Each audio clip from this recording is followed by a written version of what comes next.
Many consider you the beginning of the culture that birthed house music. On and On is considered the first house record. When Jesse did On and On, what was your reaction for that? Well, I gave him the record. It was a record I had called Mott. Brent Wilcox gave me that record. He was the record buyer at Sounds Good, a record store, which was right off Belmont and Broadway. And on my scene where I was DJing, it blew up. One day, me and Jesse had to DJ a party at the same time, and I wouldn't let him use it. So he got upset. He's like, man, well, I'm going to make it over. I need you to leave your copy with me over my house. Right. Quite frankly, I didn't really believe him. I wasn't sure, but I said, okay, well, if I do that, then you have to make me a record. He said, okay, cool. Sure enough, he made his version of that record, and it became On and On. I had started this group called the Chosen Few DJs in 1977. At that time, there weren't many DJs playing disco music on that scene because back then, disco was considered gay music, and a lot of the straight kids were homophobic.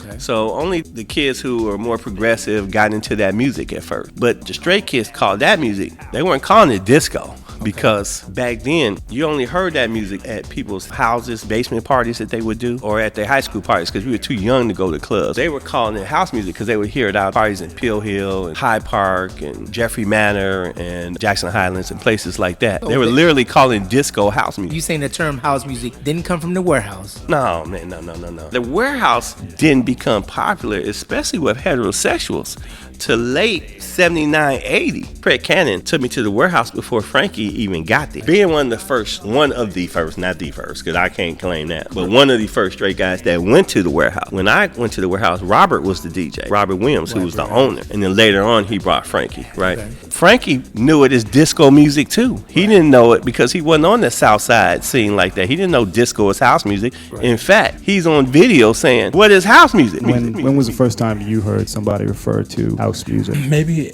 80, 81, somewhere around there. I was in the car with a friend of mine going to his house out on the South Side, and we were at a stoplight, and there was a tavern on the corner that had a sign in the window that said, "We play house music." That was the first time I heard it. Well, I saw it, and I asked him what it was, and he said, "Is that music you play down there at that club?" I was like, "Excuse me?"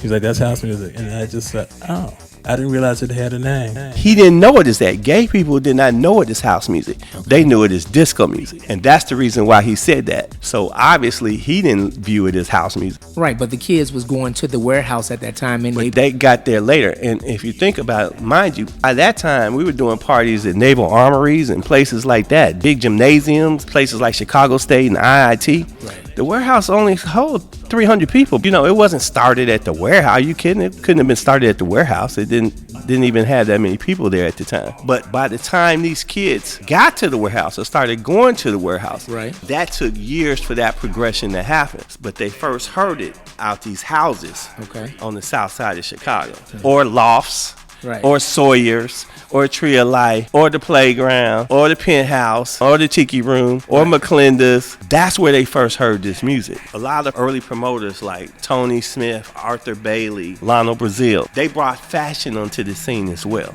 They dressed a certain way. We dress a certain way, we walk a certain way, we talk a certain way. We came up with our own terms, like jacking. That was a term that we came up with, because when you be in these basement parties, there'd always be poles in the basement and stuff. Right. So you'd be jacking people on the pole and stuff like that. They would smoke cigarettes like J. Carter's. Absolutely. And so a culture developed. Second record was mine, which was Undercover. In that record, I used the word jack. And you the first one that used jack. Absolutely. But it's a big picture, and the big picture is no one person can start a genre, right?